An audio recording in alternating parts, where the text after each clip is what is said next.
Bienvenue à chacune, bienvenue à chacun. C'est une joie, une grande joie de vous accueillir pour cette nouvelle rencontre de soufisme et phénoménologie, pour une rencontre qui a quelque chose bien sûr de particulier, parce qu'il va être question de la figure de Jésus, d'une lecture phénoménologique de la figure de Jésus en islam spirituel, mais pas à n'importe quel moment de l'année, puisque nos sœurs et frères chrétiens, celles et ceux parmi vous qui êtes engagés dans la voie de Jésus, de Jésus-Christ, eh bien, vous êtes plongés dans la Semaine Sainte, que je vous souhaite la plus profonde possible avec toutes les bénédictions.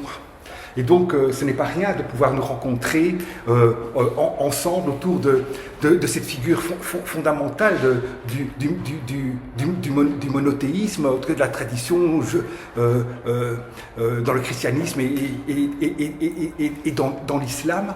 Alors, qu'est-ce que je vous propose de faire ensemble ? Ce n'est pas une comparaison entre la figure de Jésus telle qu'elle se déploie dans le christianisme ou dans les différents chemins du christianisme et la figure de Jésus telle qu'elle se déploie dans le chemin de l'islam, dans les différents chemins de l'islam. Nous pourrons bien sûr déployer ces questions-là dans la discussion, mais ce qu'il m'importe avant tout de faire avec vous aujourd'hui, dans ce premier moment de l'exposé introductif, c'est de proposer une lecture phénoménologique de la figure de Jésus dans l'islam spirituel. Il y a bien entendu tellement de travaux nécessaires à faire sur la place de Jésus dans la perspective d'un dialogue interreligieux.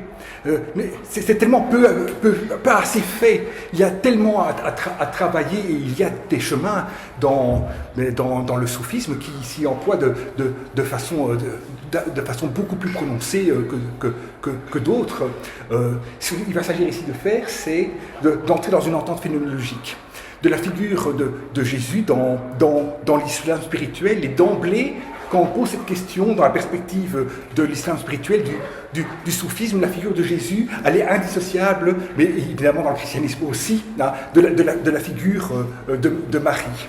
Et ça va être un grand thème, je dis cela à titre d'introduction, pour entrer progressivement dans le propos, ça va être un grand thème dans les œuvres de Rumi, ce grand thème qui est de devenir comme Marie, de devenir cette terre pure, abandonnée dans la confiance à la venue de l'esprit, laissant naître en soi, comme le dit sans cesse Rumi, le Jésus spirituel. Laisser naître en nous l'enfant divin, on pourrait encore dire, nous laisser devenir à la ressemblance de Dieu. J'insiste ici sur cette problématique chère à Annick de Souzenel, à la grande mystique orthodoxe Annick de Souzenel, cette différence entre être créé à l'image de Dieu et être créé à la ressemblance de Dieu. L'être humain est créé à l'image, à la ressemblance de Dieu, il est créé à l'image, mais au sens où tout en lui, même dans les situations les plus obscures et manifestation de Dieu, mais il est créé à la ressemblance, où il a à devenir, à naître dans cette ressemblance, au sens où cette image qu'il ne peut manquer d'être, il a à la devenir, il a à l'habiter. Il a à la laisser devenir pleinement vivante, à y devenir pleinement vivant, à y naître une seconde fois. Et c'est un thème fondamental chez Rumi, comme dans le christianisme, dans l'entretien merveilleux de Jésus avec Nicodème. Ne sais-tu pas, dit Jésus à Nicodème, qu'il te faut naître une seconde fois, à quoi Rumi répond, de ton corps, comme Mariam fait naître un Issa en Jésus, un Jésus sans père. Il faut naître deux fois, continue Rumi, une fois de sa mère, une autre fois de soi-même. Donc engendre-toi toi-même à nouveau. Si l'effusion de l'Esprit Saint dispense de nouveau son être, d'autres feront à leur tour ce que alors le Christ faisait. Nous laisse entendre Rumi, c'est-à-dire laisser le Verbe se naître en nous, laisser le Père prononcer le Verbe dans l'âme universelle, devenir laisser naître en soi l'enfant spirituel, Jésus. Et il faut noter, dans la perspective que l'on développe ici, qu'il s'agit de devenir Marie en laissant Jésus naître en nous. Au sens, et c'est un thème central chez Rumi, chez tant de spirituels, y compris dans le christianisme, que Marie est en ce sens la fille de son propre fils. Tu ne deviens véritablement cette terre abandonnée dans la confiance qu'en laissant l'enfant spirituel naître en toi. Marie, cette terre pure, je suis l'humble servante du Seigneur, qu'il me soit fait selon ta parole. Et avec Jésus, précisément, il est question de cela dans l'islam spirituel. Quand je dis dans l'islam spirituel, ce n'est pas au sens que ce n'est pas le cas ailleurs, mais je rentre dans le chemin de l'islam spirituel, il va être question fondamentalement de cela, de devenir le souffle même qui nous fait être, qui nous fait tenir dans ce fameux soi. Il dit soi et tu es dans ce verbe en lequel toute chose devient parole de Dieu. En fait, nous sommes destinés à nous tenir dans le secret même de l'amour divin. Nous ne sommes pas seulement générés dans le souffle de l'amour divin, nous sommes amenés à nous tenir dans le secret même de ce souffle, à nous laisser habiter par le mouvement même de naissance incessante de ce souffle. Nous sommes destinés à nous tenir dans le secret même de l'amour divin, pardonnez-moi, de nous tenir dans son souffle même, comme si, et en fait tout est là, comme si quelque chose de notre être était avant même la création de toutes choses.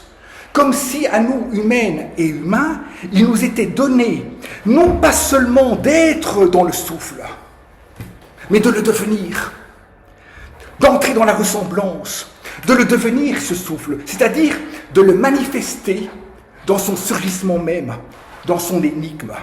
Et cette énigme, l'énigme du souffle en tant que tel, c'est l'amour inconditionnel, qui est au cœur même de la création, et dont Jésus, Verbe de Dieu en sa chair même, est la révélation. Et il va nous falloir donc entrer maintenant, si vous voulez, dans ce chemin fondamental, accueillir Jésus comme une manifestation de ce souffle primordial, de cette parole primordiale, en laquelle toute chose advient, mais en laquelle nous sommes donnés à nous-mêmes comme ayant à nous tenir dans son énigme, dans son secret, dans le surgissement du souffle. J'ouvre un premier point qui s'intitule « Jésus, prophète de ton être ». Alors, prophète de ton être, ce sont des expressions que l'on retrouve dans toute une série de spirituels musulmans, notamment dans les chemins du chiisme. Il nous faut commencer par insister sur ceci. Il y a, évidemment, l'événement Jésus. L'événement Jésus dans l'histoire, dont les sœurs et frères chrétiens, aujourd'hui, et tout au long de l'année, font mémoire. Mais à certains moments, plus liturgiquement marqués que d'autres. Mais nous ne pouvons, dans la perspective que l'on va développer ici, nous ne pouvons faire mémoire de ce qui arriva et ne cesse d'arriver avec Jésus, qu'en l'accueillant dans nos vies, qu'en nous reliant à sa présence, à son souffle, qu'en le laissant devenir au cœur de nos vies une porte, un chemin, comme il ne va cesser de le dire, un chemin vers Dieu, en Dieu lui-même. En ce sens, il nous faut faire très attention, notamment dans le dialogue interreligieux. Lorsque nous affirmons que Jésus n'est pas Dieu, qu'il n'est pas le Fils de Dieu au sens où, mais quelle énigme, les chrétiennes et les chrétiens le disent, mais qu'il serait seulement prophète, laissant sous-entendre par là qu'il ne serait qu'un homme particulier, certes, un homme, rien qu'un homme. Mais cette façon de faire est très problématique. Elle est problématique pas seulement pour Jésus, mais pour tous les prophètes. Et elle est problématique pour tous les prophètes parce qu'elle est fondamentalement problématique pour tous les humains et les humains. Comment ça? Rien qu'un homme, rien qu'une femme, rien qu'un homme. En fait, il nous faut comprendre que dans la perspective de l'islam, donc vous m'entendez quand je dis la perspective de l'islam, c'est pas pour dire que ce n'est pas le cas ailleurs, mais c'est pour insister, c'est important, pour dire c'est important. On ne peut pas lâcher cela, autrement on est déphasé, on n'est pas accordé. Dans la perspective de l'islam, évidemment on va reprendre Le Coran va reprendre l'épisode chrétien de la visitation, avec bien sûr toute une série de différences. Il va aussi déployer la problématique de l'Immaculée Conception de Marie, toute pure et sans péché.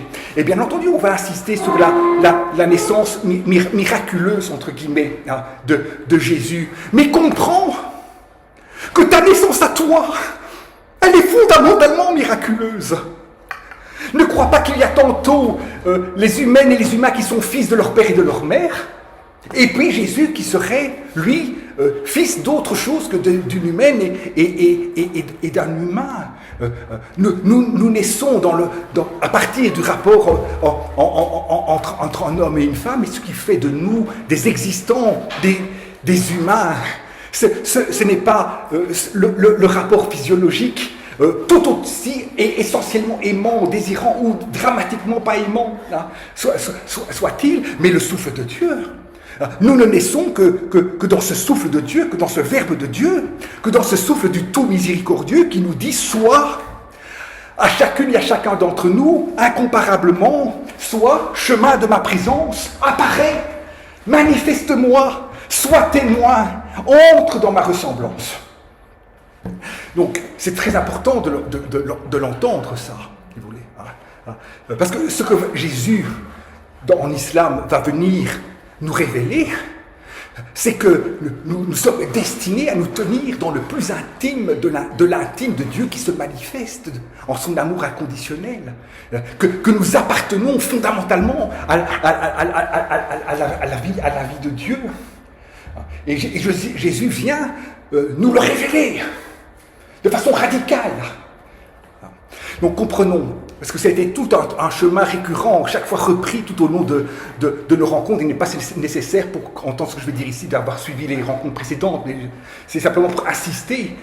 De la même façon, si vous me permettez, avec toutes les différences, que la montagne ne se réduit pas aux rochers en lesquels elle surgit, mais je ne me réduis pas aux circonstances de ma naissance. La montagne qui peuple la terre d'ici-bas, elle n'est pas sans rocher, comme je ne suis pas sans père et sans mère, mais ce qui fait de moi qui je suis, c'est ce souffle, cet appel, très singulièrement à moi et à tous en même temps, simultanément adressé. Donc tout à la fois, nous sommes et nous ne sommes pas de ce monde.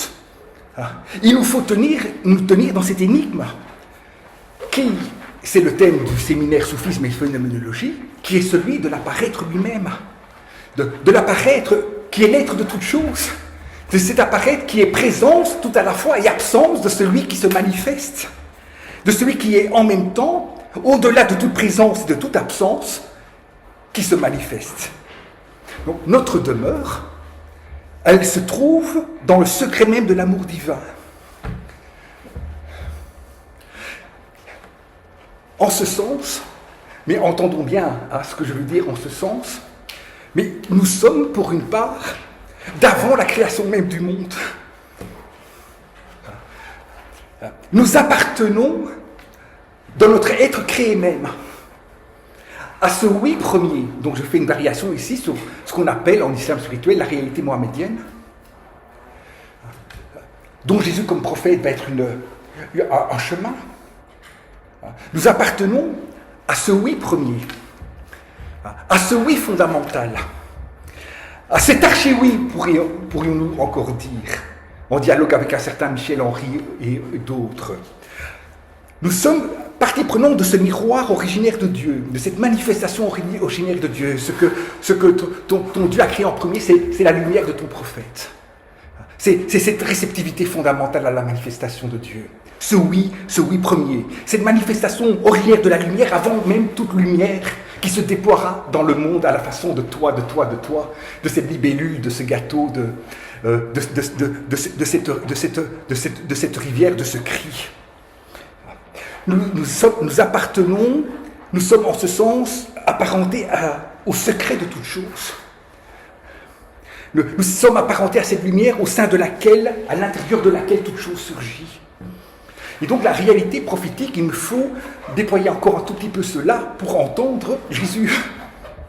Mais pour tenter d'entendre quelque chose de Jésus dans nos vies. La réalité prophétique, donc quand on dit Jésus est un prophète, il faut entendre que c'est inouï un prophète. Et si c'est inouï un prophète, c'est parce que nous sommes inouïs. Qui se connaît soi-même, connaît son Seigneur. Il y a tant de façons de l'entendre, cette phrase, mais il y a aussi cette façon de dire, mais sais-tu la merveille que tu es? Sais-tu à quoi, plutôt à qui tu es destiné? Tu appartiens avec toute chose au mouvement de la louange divine, mais toi, il t'est donné de te tenir dans la ressemblance, c'est-à-dire d'accueillir l'excès à jamais du souffle en toi. L'amour. De risquer en ce sens l'amour. Et tu ne peux habiter l'amour que dans le risque de l'amour, que dans le mouvement par lequel la nuit devient lumière. La réalité prophétique, c'est d'abord celle-là. C'est ce rappel fondamental de notre nature divine. Qu'il n'y a que Dieu, que toute chose est manifestation de Dieu. Et que notre vocation, c'est de nous tenir dans le creuset même de cet amour divin. Si vous me permettez, dans son incessant commencement. Donc, nous naissons comme toute chose dans la lumière de Dieu. Nous appartenons comme toute chose, unique, incomparable à l'inépuisable louange de Dieu. Donc, nous sommes dans l'appartenance. Donc, il faut entendre aussi cette tension-là, pour bien entrer dans le geste de Jésus. Nous appartenons. Il n'y a pas les pierres, les animaux et puis les humains. Nous sommes toutes et toutes parties prenantes de la louange de Dieu. Il n'y a pas des choses inertes, inanimées, comme tu aimes bien dire, Omar. Et puis nous qui serions dans la conscience. Toute chose est langage, toute chose est parole de Dieu, manifestation de Dieu, mais dans cette appartenance fondamentale, il y a en même temps ce qui fait notre élection inouïe, à chacun et à chacun incomparablement, dans un même oui, mais qui est de nous tenir dans le commencement de tout commencement, dans la demeure de toute demeure, en apprenant en ce sens à laisser toutes choses devenir ce qu'elles sont, lumière, passage de l'obscurité à la lumière, toujours encore, comme nous disions lorsque nous travaillons le jeûne, le plus bas est en ressemblance avec le plus haut. Nous montrions dans un chemin précédent, dans une réflexion précédente, que si nous sommes appelés au plus haut du plus haut, à nous tenir dans le souffle même, c'est la mesure où nous avons en même temps à nous acheminer vers ce souffle, à l'accueillir, à laisser la lumière ressurgir dans l'obscurité même. Ce qui fait que nous sommes au plus haut des plus hauts est identiquement la nécessité de notre voyage ici-bas. Un voyage ici-bas au sein duquel, dans l'adversité, les résistances, nous avons à laisser se redévoiler encore et encore notre nature divine. Et en ce sens, Jésus advient comme ce rappel fondamental de notre nature divine.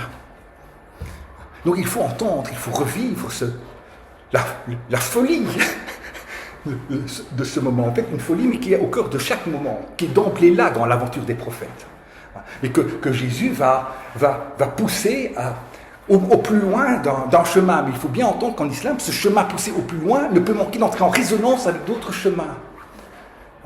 Et que nul n'a le monopole du chemin de Jésus.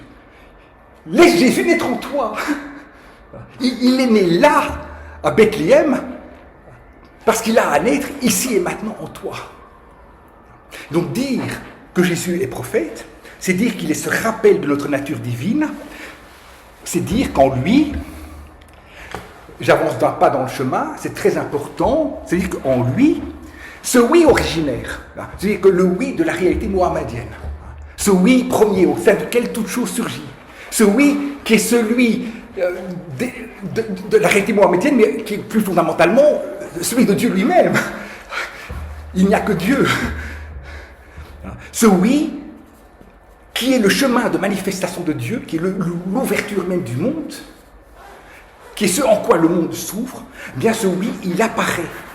Il apparaît dans le monde lui-même. C'est pas qu'il y a un oui, pour ainsi dire, au seuil du monde, et puis les choses qui naîtraient dans le monde.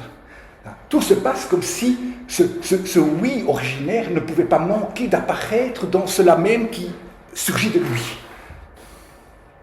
Donc le prophète n'est pas seulement, dans la perspective que l'on développe ici, un humain qui reçoit un message à délivrer. Ce message se rappelle que notre vie n'est qu'en Dieu. Ce message, il ne peut le délivrer que dans la mesure où il lui appartient, où il est ce message. De la même façon que les musulmanes et les musulmans diront pour le prophète qu'il ne peut recevoir la parole que parce qu'il est en même temps le Coran incarné, que parce qu'il est ce cœur disponible à accueillir, lui seul le peut, disponible pour recevoir la parole de Dieu. Donc il est très important de bien saisir cela. C'est ce que nous avions déployé au début de notre chemin, que je me permets de reprendre ici succinctement. Il n'y a deux mondes.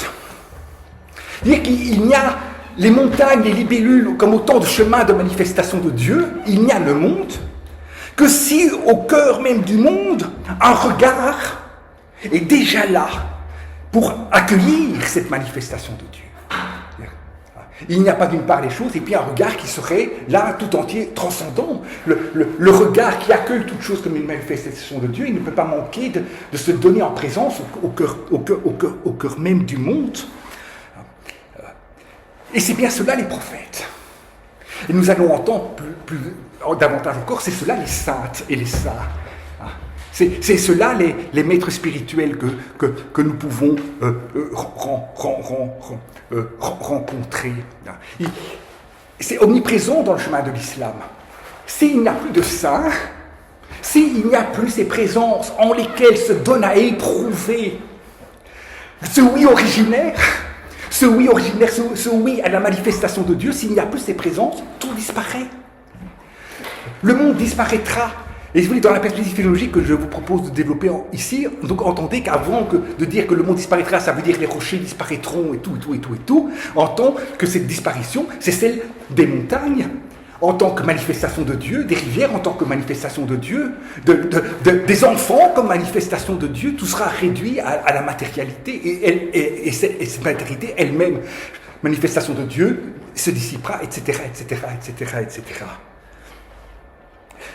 Jésus est prophète, c'est-à-dire que dans la rencontre avec lui, en se laissant rencontrer par lui, en son temps-là, à tout moment de ta vie, tu laisses ce regard surgir, un regard qui va surgir sur ta propre vie, un regard qui te rappelle, et en ce sens qui te régénère, qui te rappelle ta nature fondamentalement divine, qui te rappelle que tu ne peux accueillir toute chose comme une manifestation de Dieu, toi qui es enfermé dans les limites de la finitude, qui est enfermé dans l'obscurité, que parce qu'il y a des chemins, que parce qu'il y a des trajectoires, que parce qu'il y a des regards qui régénèrent, que parce qu'il y a des traditions spirituelles qui nous sont données par Dieu lui-même, vont dire les musulmans et les musulmans, que parce qu'il y a les saintes et les saints, que parce que Jésus arriva et ne cesse d'arriver et demande de naître en toi. Je suis le chemin. Vous ne pouvez pas aller vers Dieu sans passer par moi. Donc je ne suis pas en train de dire que ce que je dis ici, c'est la même chose que ce que disent les chrétiennes et les chrétiens. Mais vous entendez, lorsqu'on cesse de se rencontrer seulement à partir des formes, si vous voulez, ou des contenus de foi pour entrer dans le chemin spirituel, pour tenter de rejoindre, de se laisser rejoindre par le centre, si vous voulez.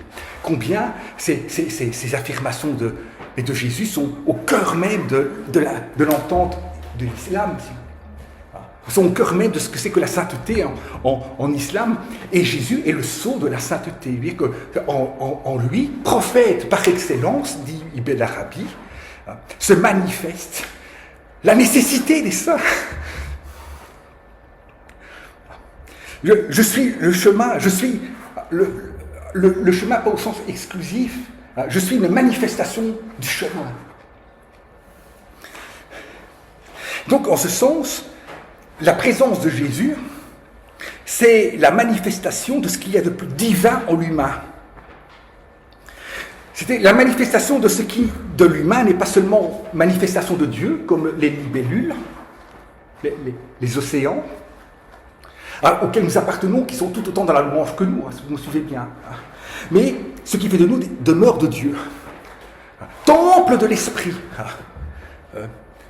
Temple accueillant le souffle. Donc c'est-à-dire de ce qui de l'humain appartient à cette lumière, d'avant toute lumière, à ce oui originaire. Comme si en Jésus, comme prophète, se manifestait le plus ultime de notre destination dans le creuset de l'amour divin.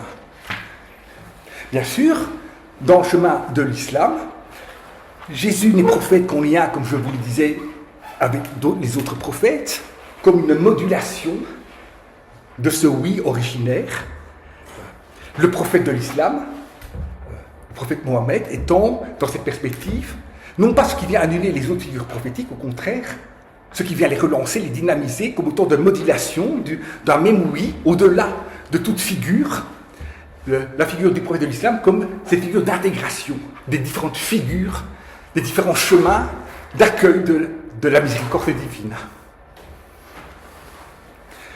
Donc en ce sens, en chaque prophète, tous les autres prophètes sont évidemment présents. Et donc on se tromperait profondément en disant « Ah oui, mais donc Jésus c'est davantage ça, et donc tel autre c'est davantage cela, et d'autres c'est davantage cela », comme si on commençait à répartir, si vous voulez, les atouts. Non, ce n'est pas cela. Tout et chaque fois en tout, comme tout l'océan est en chaque goutte de l'océan, la question est seulement, toi, dans ton chemin de vie, qu'est-ce que cela va faire de rencontrer la figure de Jésus ? Donc, et Ibn Arabi, par exemple, dans son chemin, eh bien, il est amené à rencontrer à tel moment de façon plus éminente la figure de Jésus, à tel autre moment, de façon plus éminente, telle autre figure. Et nous sommes, chacun, dans notre vocation divine, davantage habités par telle ou telle figure. L'idée étant que, partant davantage de telle ou telle figure, il s'agit d'apprendre à reconnaître, c'est ça le mouvement de l'agnoste, l'extraordinaire diversité, l'inépuisabilité des chemins de Dieu.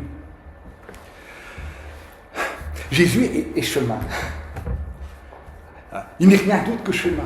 Avec cette idée que tu ne peux, toi, être en mouvement de reconnaissance de tout ce qui advient comme manifestation de Dieu, qu'en étant conduit dans ce chemin, de ce mouvement-là.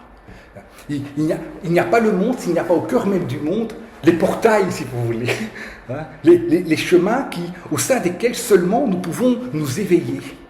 Donc entendons bien l'enjeu. Le rapport à Dieu est absolument singulier. Il n'y a pas d'intermédiaire.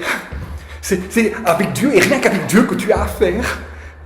Mais tu as affaire avec Dieu dans des chemins, dans des présences.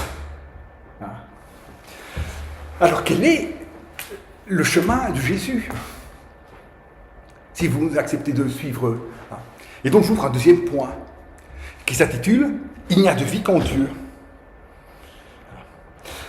Assurément, les enseignements phénoménologiques de la présence de Jésus, on pourrait donc ici dire, si vous me permettez, la sagesse phénoménologique de Jésus, suppose qu'on place du plan des croyances exotériquement établies, des contenus de foi, à ce que l'on peut qualifier comme le plan de l'ésotérique, le plan de l'intelligibilité profonde de toute chose. Et en ce sens, Jésus, c'est la figure par excellence de l'ésotérique dans le chemin de l'islam spirituel. C'est cette figure qui nous dit « Ne t'attache pas aux apparences, va au plus profond, mais pas seulement va au plus profond de façon gentillette, calmement. Non, avec Jésus, c'est radical. » Et il faut bien comprendre que si Jésus il a un discours à ce point radical, c'est parce que sa présence même est cette radicalité. Parce que c'est son être même qui est cette parole. Il n'était pas possible, et il n'est pas possible, dans le chemin de Jésus, de ne pas être pris dans une urgence. Mais une urgence radicale, vous entendez ? Et donc, ce que l'islam va venir chercher, si vous voulez, dans la figure de Jésus, c'est cette radicalité. C'est cette affirmation fondamentale qu'il n'y a pas de vie réelle en dehors de Dieu, de celle de Dieu, qu'il n'y a de vie réelle qu'en Dieu. Je vous dis, cette thèse, il faut l'entendre, parce que quand tu dis qu'il n'y a de vie qu'en Dieu, tu veux dire qu'il n'y a pas de vie, que la vie, originairement, ne connaît pas la mort, n'est pas ce qui s'oppose à la mort.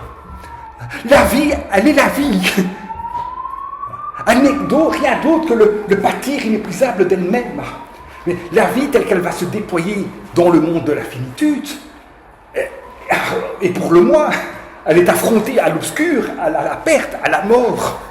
Mais Jésus nous dit, toi qui se déploie dans le monde, qui est affronté à toutes les misères possibles, et Dieu sait combien, tu es vivant d'une vie qui est au-delà du monde des apparences, qui est au-delà du monde lui-même. Et tu n'es réel qu'en tant que tu vis de cette vie-là.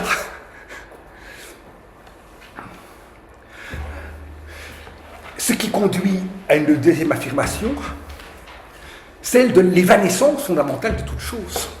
Vous voyez que Jésus, c'est le prophète de la fin des temps. Et en islam, si vous voulez, il s'agit de le pousser à bout, ça, si vous voulez. Il ne s'agit pas de dire, ah oui, mais ça, c'est pas le cœur. Si, c'est le cœur. C'est le cœur. Tout ne cesse de disparaître. Dire que les montagnes ne surgissent véritablement que comme manifestation de Dieu, non pas dans les rochers au sein desquels cette manifestation, bien réelle néanmoins, a lieu. Vous entendez bien quand je dis ça, néanmoins bien réel, parce qu'on est au limitable, parce qu'on pourrait dire, ah oui, donc il n'y a pas de réalité. Si. Ah si, il y a bien des montagnes réelles, ici-bas, comme celles d'en haut. Et éminemment celles d'en haut, en tant que transit de la lumière.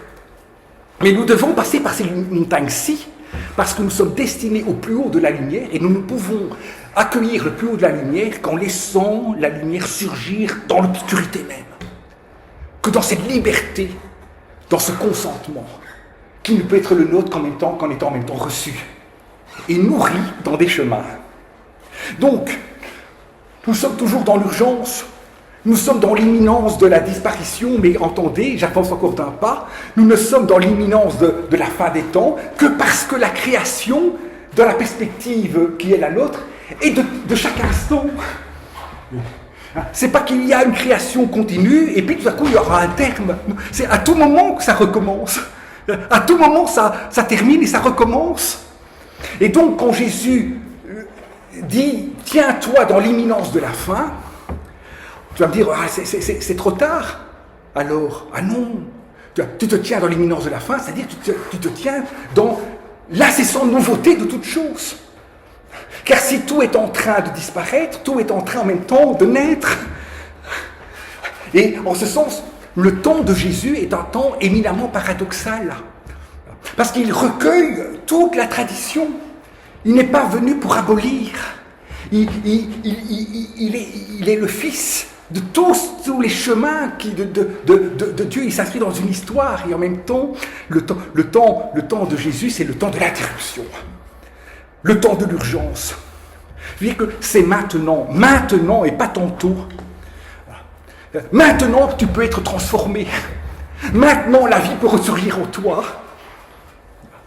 Bien sûr, cette tonalité fondamentale de Jésus, elle peut être poussée dans des traditions spirituelles telles qu'on va davantage, si vous voulez, insister sur la dimension de ce qu'on peut appeler le mystique. En contraposition d'autres dimensions qu'on peut davantage appeler celle de l'initiation, où il y a un chemin d'apprentissage, une maturation, avec des étapes. Mais il faut tenir les deux à la fois. Et chaque tradition doit tenir les deux à la fois. Cette idée qu'il y a un chemin avec des maturations, mais aussi des seuils, et toujours encore, et parce qu'il revient à Dieu, et seulement à Dieu, d'être le Seigneur de la vie, l'absolue nouveauté, l'impossible qui peut entrer dans ta vie que tu accueilles vraiment comme une vie impossible lorsque tu la ressaisis comme une vie donnée comme manifestation de Dieu.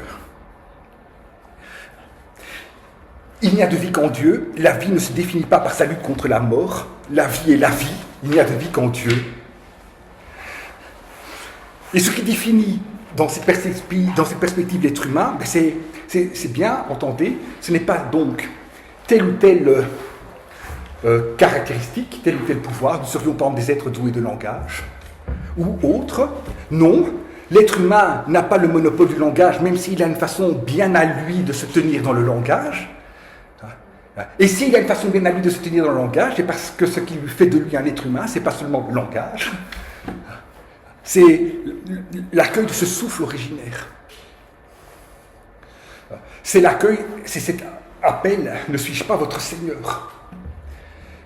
C'est ce soi, mais qui nous habite. Nous ne sommes pas seulement l'effet du soi, nous demeurons dans l'énigme de ce soi. Nous sommes appelés à demeurer dans l'énigme de cet amour divin qui ne cesse de dire à toute chose. C'est la marque aussi de Jésus. Même la plus infâme, toi, sois. Jésus comme manifestation de l'amour inconditionnel de Dieu. Ça ne veut pas dire que cet amour, tu peux l'accueillir sans faire une épreuve de vérité. L'amour inconditionnel n'implique pas qu'il n'y ait pas des épreuves de vérité. La souffrance de la vérité. Mais une souffrance qui est toujours encore dans le chemin des prophètes.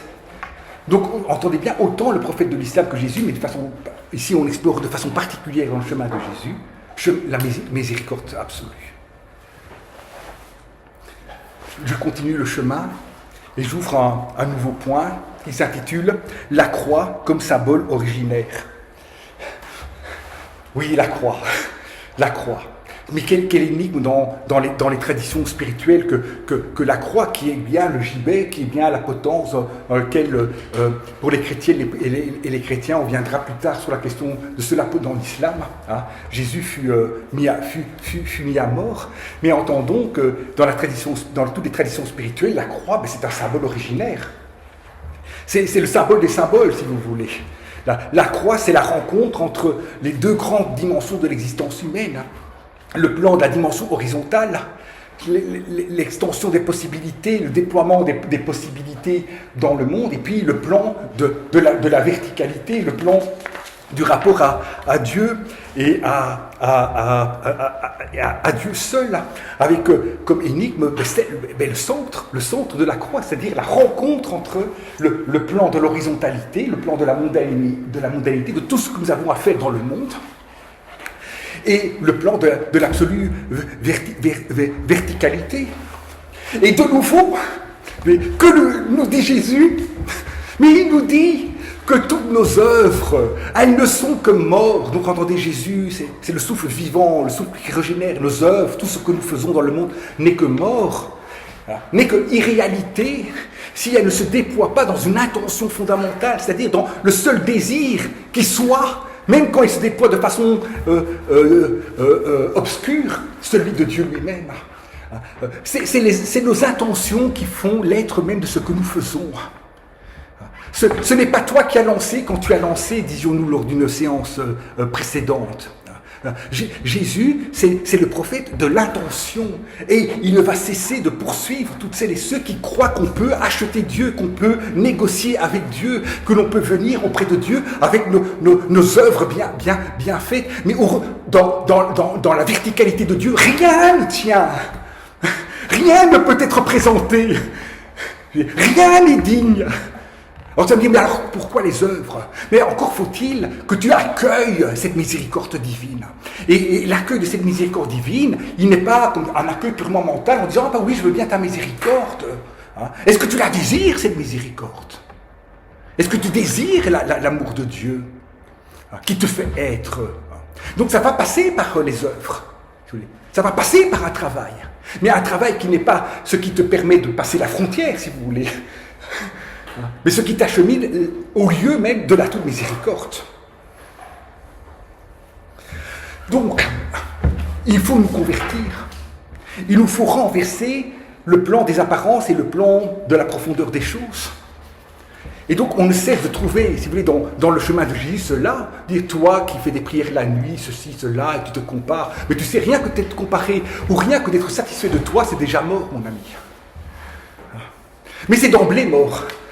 Oui, mais alors je fais rien. Si, au contraire, redouble. Demande pardon. Tiens, frappe à la porte. encore plus dans la conscience que c'est lui qui ouvre la porte. Et c'est lui qui te fait frapper à la porte. Et que si tu viens à la prière, c'est un don qu'il te fait. C'est pas « je viens à la prière ». Remercie Dieu de te permettre, avec toutes tes obscurités, de te lever pour aller à la prière. Donc Jésus, c'est le prophète de la conversion radicale. C'est celui qui dit l'absolue nouveauté de toute chose, l'absolue conversion. Et en même temps, il racontait tout en secret à ses disciples, aux apôtres. Et donc, il est aussi celui qui chemine davantage avec certains qu'avec d'autres, même s'il chemine absolument avec chacun. Ça va? Si. Alors, le sceau de la sainteté, c'est un autre point. Jésus, c'est le sceau de la sainteté. Donc, nous devons cesser de dire les spirituels et éminemment, bien sûr, Ibn Arabi. Et donc, de nouveau, entendons la sainteté, mais dans son expression la plus radicale. Et donc, il faut bien entendre qu'il ne s'agit certainement pas, malgré le caractère tout à fait inouï de la présence, de la façon dont Jésus se tient dans l'existence, de faire de Jésus celui qui serait dans la sainteté davantage que les autres. Non, c'est pas ça. Il manifeste davantage l'énigme de la sainteté. Et qu'avec lui, la sainteté se manifeste comme sainteté. Et comment se manifeste-t-elle la sainteté dans la perspective de Jésus, si vous voulez? Pas au sens qu'il est un être incroyable, un être incroyablement vertueux, un être qui affronte l'obscurité comme c'est impossible de l'affronter, tellement il a été plongé dans l'horreur du mal, si on suit une certaine entente de son chemin. Non, c'est pas cela qui fait le saint, c'est pas celui que tu admires en disant « Oh là là, il est très différent de moi, il est très vertueux. » Non, c'est pas ça le saint. Le saint, de façon très primitive, c'est celui qui te conduit à Dieu, c'est celui qui te fait aimer Dieu. C'est celui qui te plonge dans la présence de Dieu. C'est celui dans la présence duquel tu ne peux pas dire Dieu. Allah, il te conduit à Dieu, il te fait aimer Dieu. Donc, c'est pas le saint dans l'absolue singularité, dans ce qu'il y a en lui d'inouï, te fait reconnaître l'inouï en toi, réveille l'inouï en toi.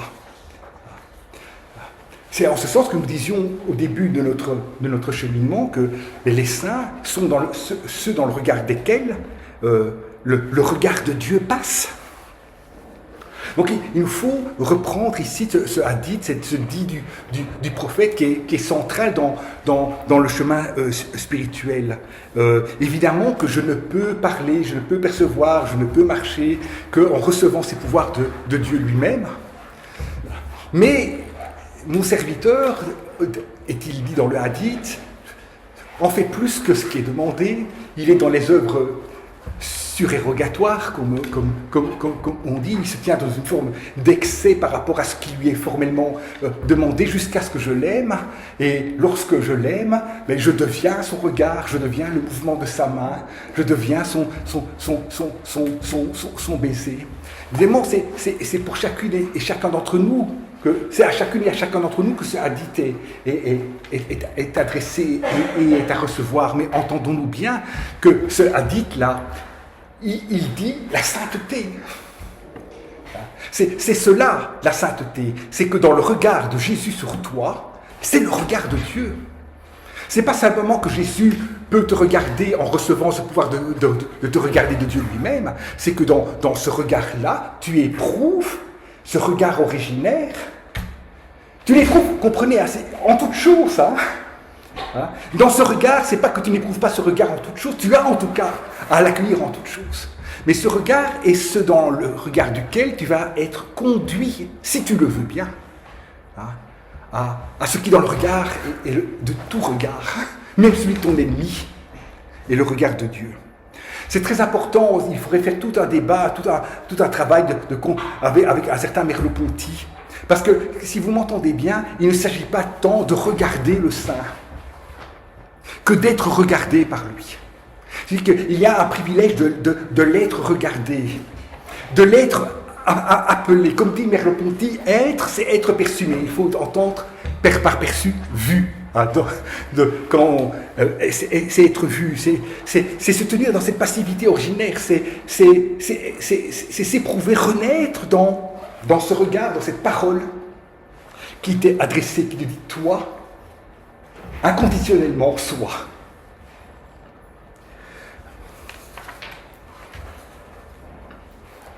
Donc si la figure de Jésus est si importante dans le soufisme, mais c'est dans la mesure où Jésus se présente radicalement comme ce chemin, comme cette porte, comme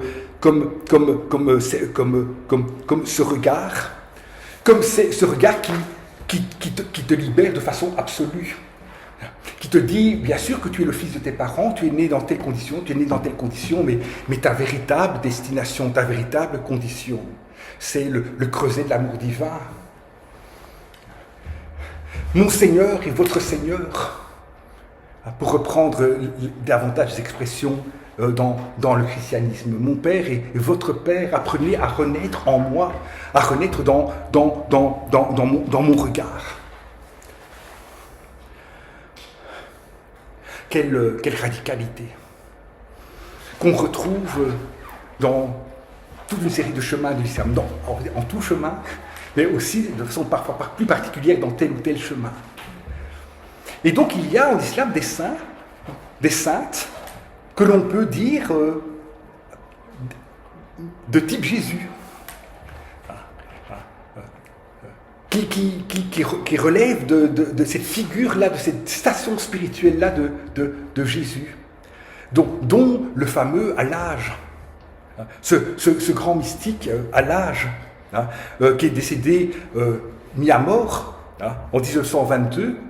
Je ne reviens pas dans les détails, la complexité de cette problématique. Allage qui a été beaucoup travaillé par des grands savants comme Louis Massignon, qui était très proche qui était dans le christianisme et qui ont reconnu dans Allage des figures, des passeurs.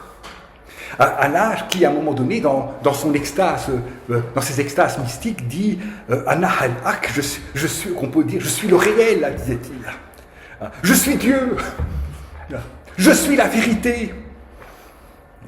Alors, affirmation aux limites du scandale absolu. Comment peut-il dire cela?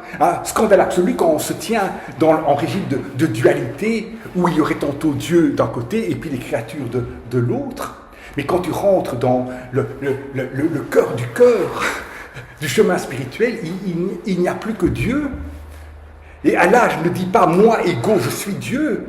Il laisse sa vie devenir miroir, réceptacle absolu de cette affirmation de Dieu qui s'affirme, qui se manifeste en toute chose.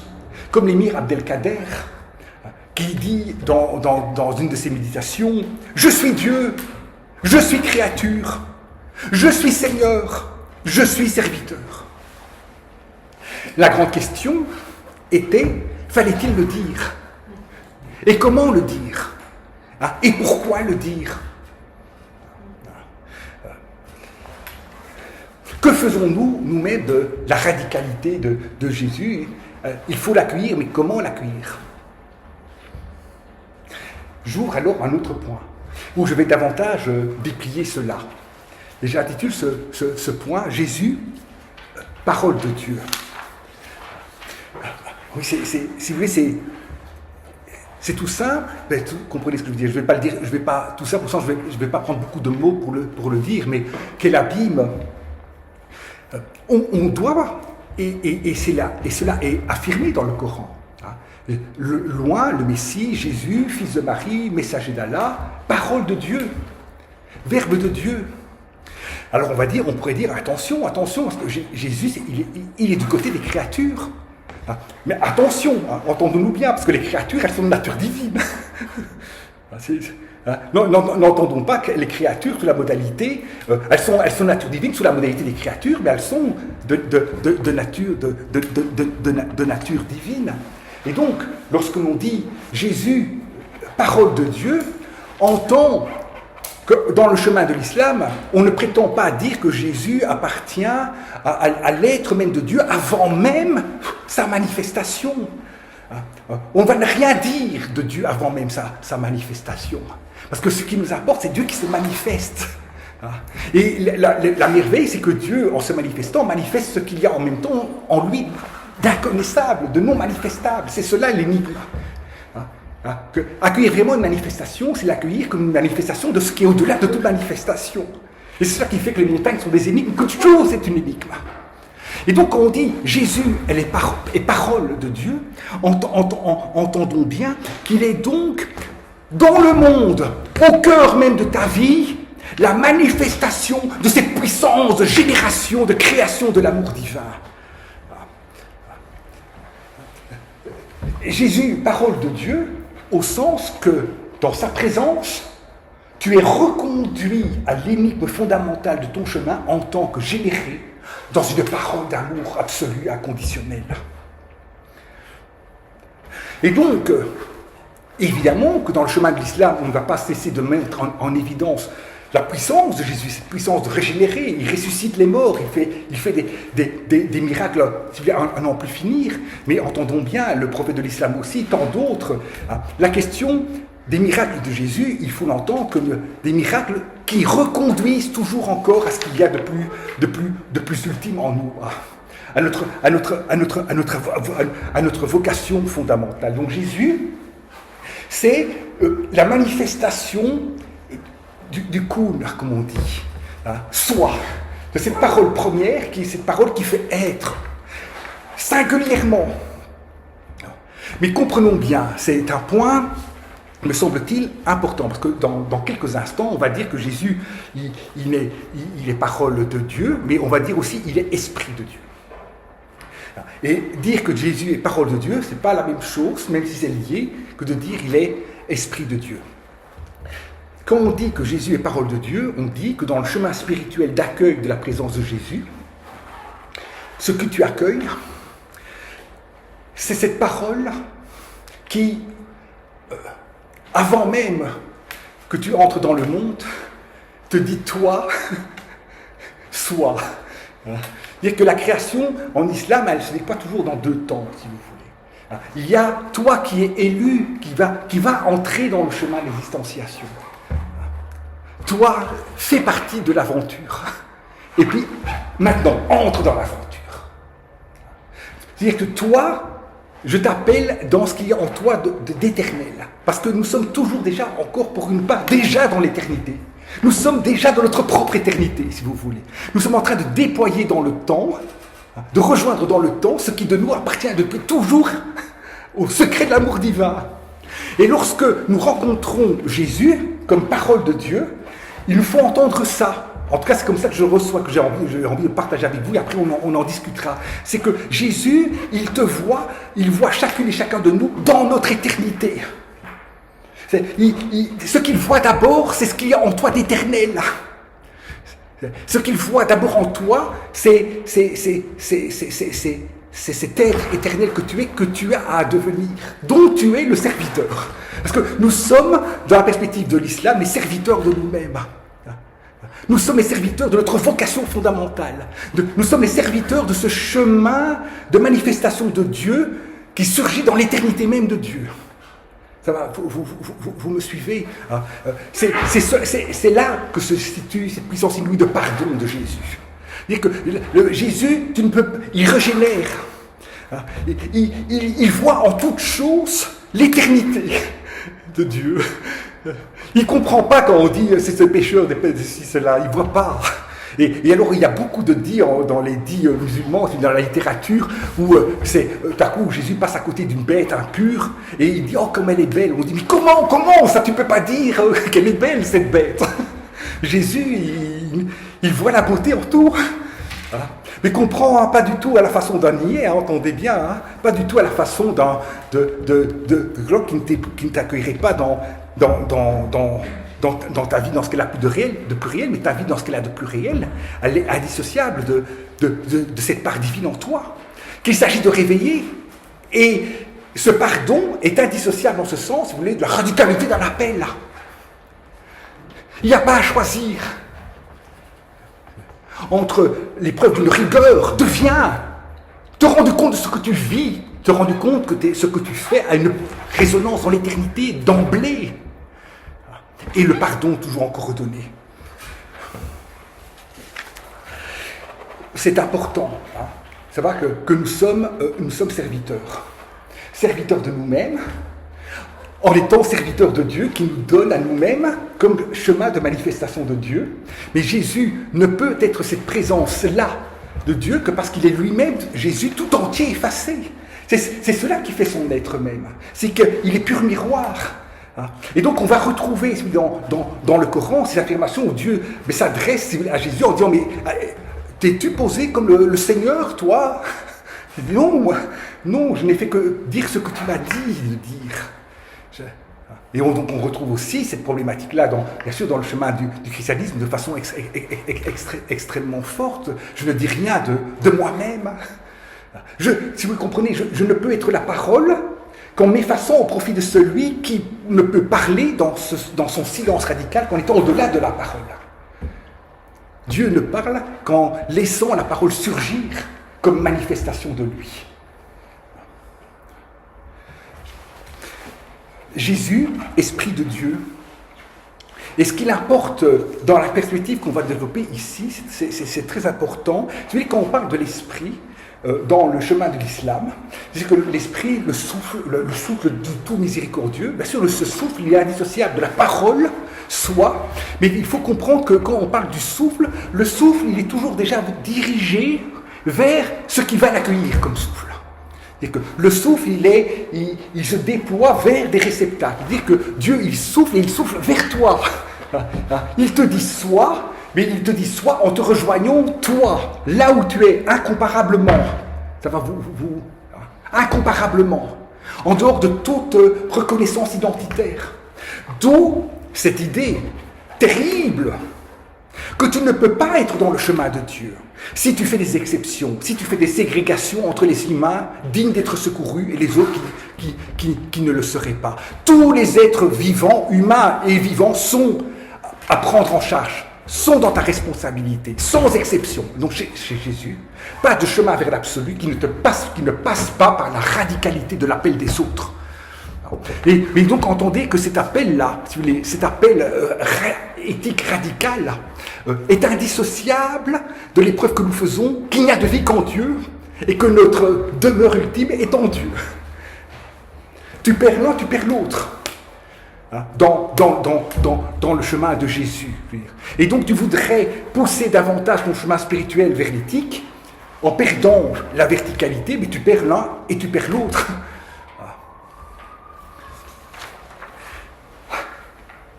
Bien sûr, Jésus, on va dire qu'il est Esprit de Dieu parce qu'il surgit dans la rencontre avec l'ange, la rencontre de Marie avec l'ange. Et il faut bien entendre cela. C'est un enjeu. Parce que dans la création d'Adam, il faut bien entendre qu'il y a tout un jeu de vase. Je ne sais pas, c'est peut-être pas une bonne expression, mais Adam, il est généré dans le paradigme avec une terre qui surgit qui est puisée dans la terre d'ici-bas et qui est comme transmutée. Et puis Adam va redescendre, donc son corps, il est d'emblée un corps terrestre et un corps céleste. Le corps d'Adam. Nous sommes d'emblée corps terrestre et corps céleste. Mais ce corps céleste que nous sommes, dont le secret ultimement est le oui originaire, le divin en nous. Si vous me suivez, ça se rejoue dans la perspective de Jésus. Et donc Jésus, il surgit dans la rencontre entre Marie et l'ange Gabriel. Comprenez-moi bien, c'est Dieu qui dit soit, c'est Dieu qui souffle, mais dans la création de Jésus, il souffle dans le souffle de l'ange. Ce n'est pas pour rien, si vous voulez, que cela passe par l'ange.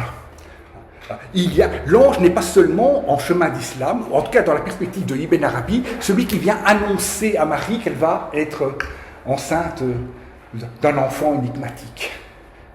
L'ange fait partie de la naissance de l'enfant. Comme si le souffle de Dieu passait par l'ange. Et en fait, en passant par l'ange, nous devons comprendre, en disant que ce souffle passe par l'ange, nous devons comprendre que la réalité de Jésus, elle est aussitôt une réalité humaine et une réalité céleste. Indissociablement humain et céleste. Et Ibn Arabi fait, dans le livre des Chatons des Sagesses et dans d'autres textes, il fait des remarques d'une profondeur inouïe. Il dit, vous comprenez, l'ange, il prend la forme d'un être humain. Il se manifeste à Marie à la façon d'un être humain. Il demande à Marie d'accueillir l'énigme, cette énigme de la naissance en elle de Jésus, dont je vous rappelle que toute naissance est miraculeuse. Comme une rencontre liée à la présence de l'ange. Que l'enfant qui naît a à voir avec l'ange. Que Jésus est tout autant fils de l'ange, si vous voulez, que fils de la femme. En Dieu, dans le souffle unique de Dieu. Il n'y a que Dieu. Si l'ange prend figure d'homme, et c'est très important, dit Ibn Arabi, que l'ange prenne figure d'homme, parce que s'il avait pris une figure autre, alors quand Jésus manifeste la puissance de vie qui est en lui, il n'aurait pas pu le faire d'une façon qui puisse être reçue par les humains. Parce que la grande question avec Jésus, c'est que cette puissance de régénération, elle est susceptible d'être accueillie. C'est cela le miracle. C'est qu'il a une puissance qui est celle de la vie d'au-delà même du monde, mais qui peut se manifester dans le monde. Et il fallait pour cela que l'ange prit figure d'homme.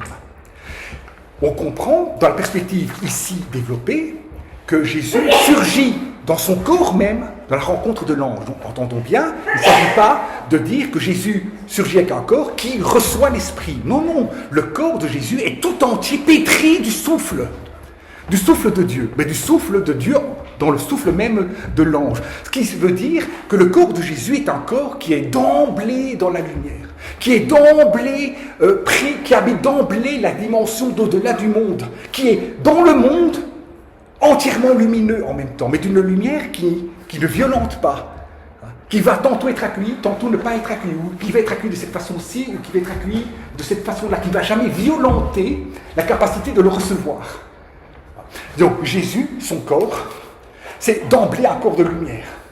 Quand nous avons travaillé Youssouf, si vous voulez, la sagesse de Youssef, nous disions, on ne peut pas se tenir dans le monde sans se tenir toujours déjà encore dans l'au-delà du monde. Et dans le chemin de l'islam, nous sommes toujours déjà dans l'au-delà du monde, rien que par le fait même que nous rêvons. Vous vous souvenez que nous sommes toujours d'une façon ou d'une autre déjà dans l'au-delà du monde, de l'au-delà de ce monde-ci. Mais Jésus, lui, il est absolument d'ici et absolument d'un autre monde. C'est-à-dire que sa présence est une présence, en ce sens, absolument bouleversante. Et ce n'est pas que Jésus parle, son corps, ce n'est pas que Jésus est porteur à un corps au sein duquel il exprime des pouvoirs inouïs, son corps lui-même est ce pouvoir inouï. Donc son corps appartient, dans la finitude même de sa manifestation mondaine, à un au-delà de la mort, d'emblée. Tu ne peux pas, en présence de lui, ne pas éprouver que la vie excède absolument le plan de sa manifestation formelle, sa manifestation mondaine. Jésus, en ce sens, est déjà dans l'au-delà, en étant absolument ici, comme celui qui nous rappelle à notre vocation ultime. On va commencer tout doucement à terminer en rencontrant la difficile question, mais de ce qui se passe lors de la Semaine Sainte, dans la perspective de l'islam, et que tout prophète, d'abord disons cela, tout prophète subit des épreuves, subit des difficultés. Donc entendons que plus tu montes dans la lumière, plus tu es affronté aux difficultés, parce que tu es affronté à la vérité de la naissance en Dieu.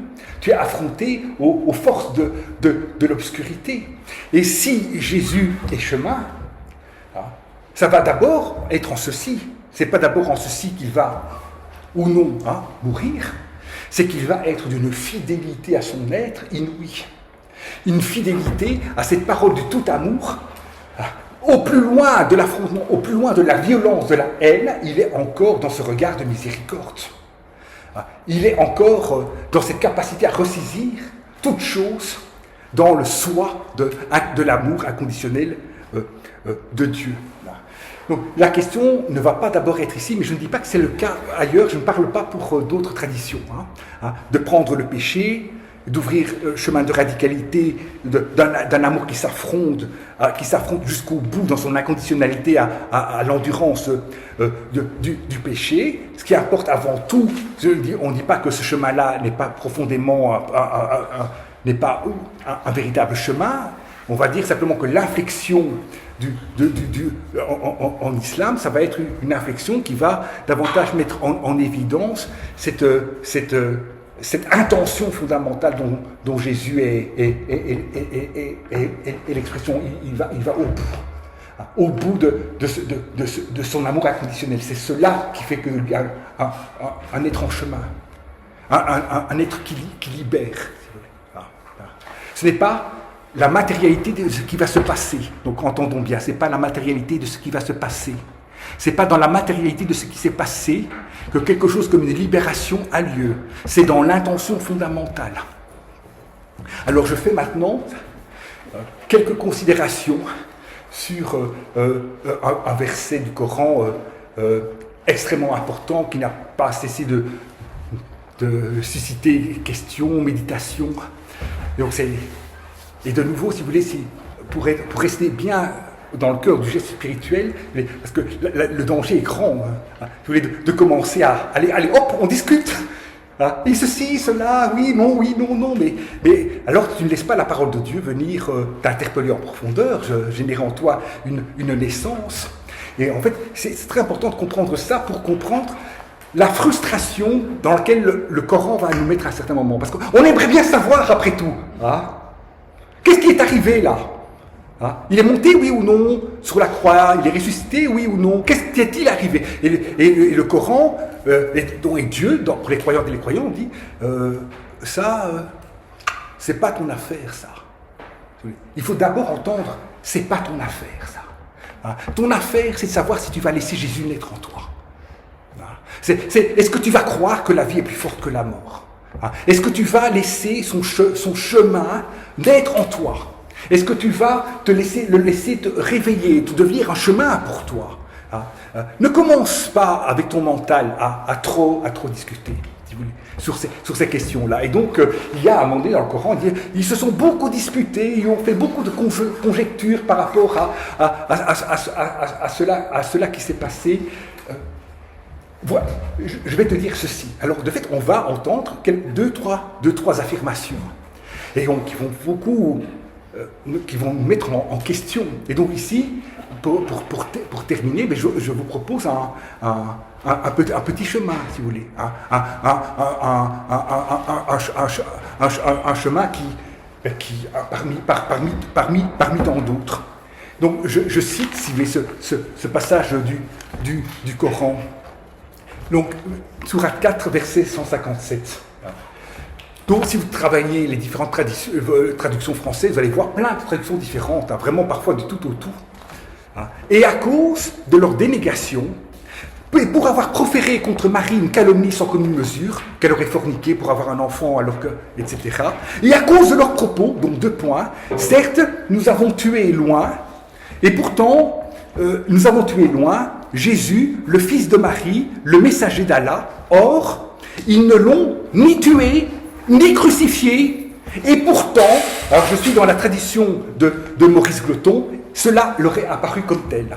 Vraiment, ceux qui ont divergé à ce sujet sont bien dans l'incertitude qui en résulte. Ils n'ont pas de science à ce sujet, si ce n'est de suivre la conjecture.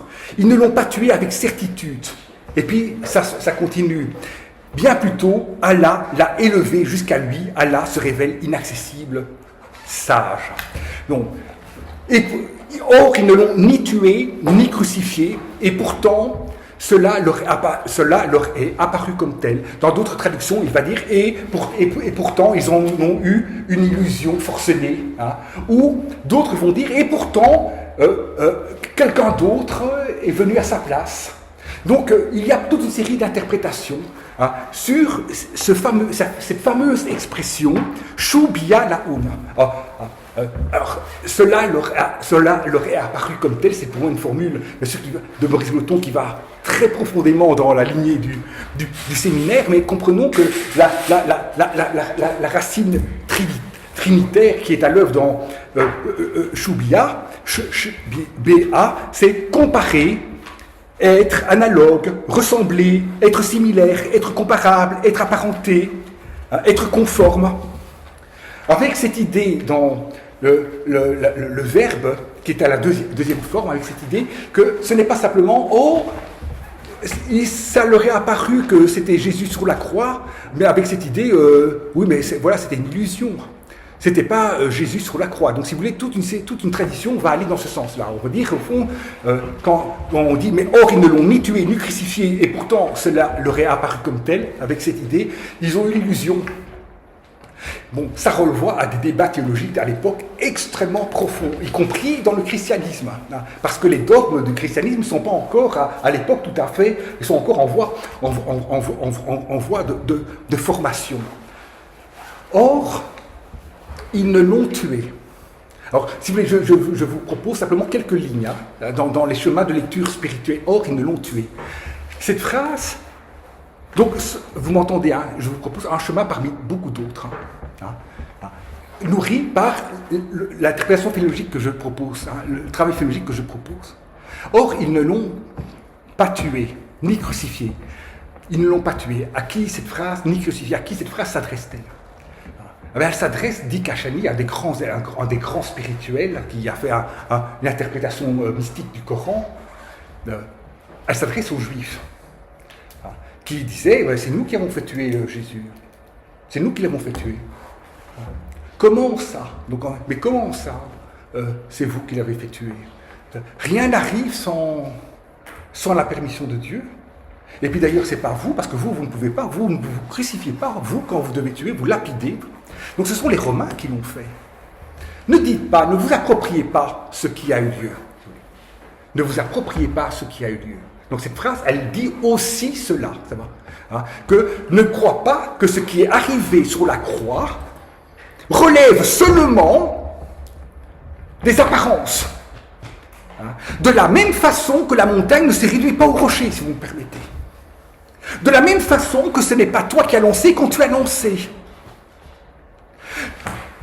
Non, vous ne l'avez pas tué. Et vous ne l'avez pas crucifié. Parce que si Jésus est mort, c'est dans la volonté même de Dieu. On retrouve quelque chose de similaire aussi dans le chemin chrétien où Jésus va de lui-même aller à la mort de la croix. Je veux dire. Ne crois pas qu'il n'aurait pas été de lui-même. Que cela échappe à celles et ceux qui voulaient le tuer. Ce qui est arrivé échappait au comportement de celles et ceux qui ont voulu le mettre à mort. Et donc, dans cette phrase-là du Coran, on a d'abord cela, si vous voulez, il y a cette idée que ce qui arrive, la réalité de ce qui arrive échappe en profondeur à l'apparence même de ce qui arrive.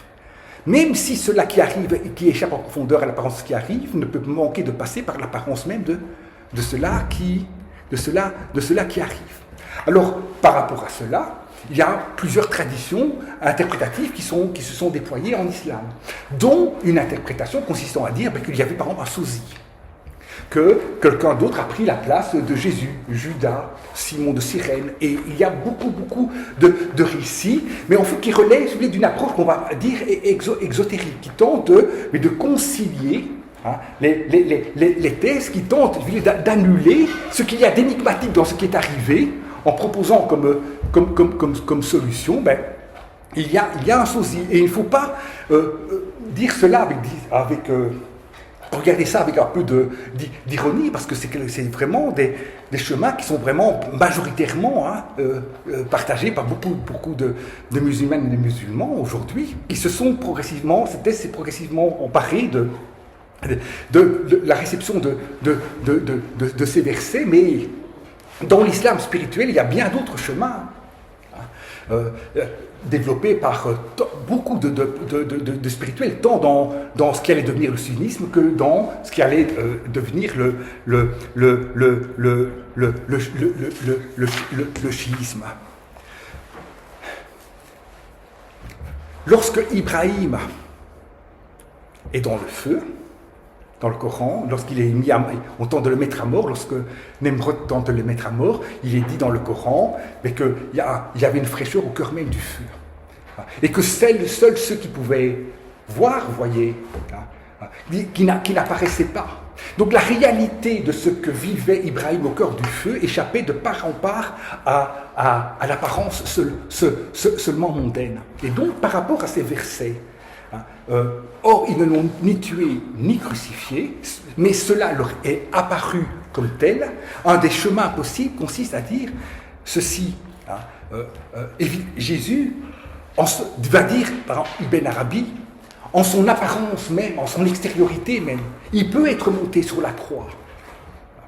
Oui, mais ce qui fait sa réalité même, sa réalité la plus fondamentale, ne pouvait pas être prise par la croix, échappait à la croix.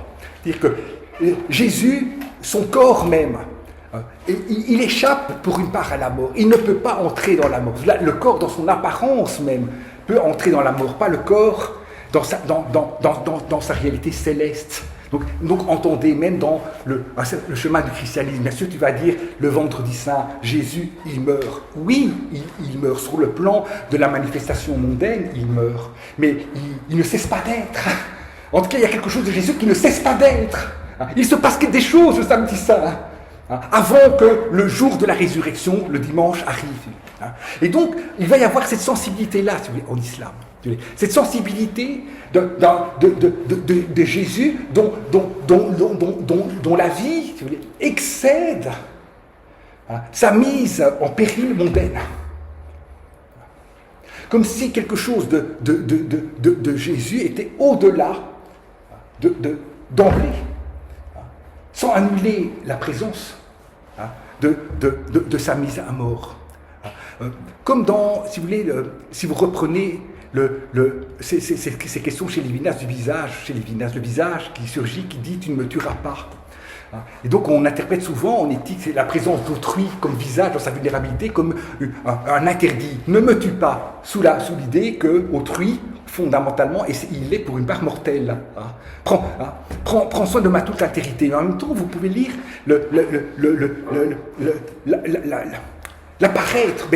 la manifestation d'autrui qui vient casser la logique de l'apparaître. C'est pour ça que j'aurais pas dû dire l'apparaître, la présence d'autrui, non pas qu'une présence d'un autrui qui peut disparaître, mais d'un autrui qui dit « tu ne me tueras pas », comprends, tu ne parviendras pas à me tuer, tu ne peux pas me tuer.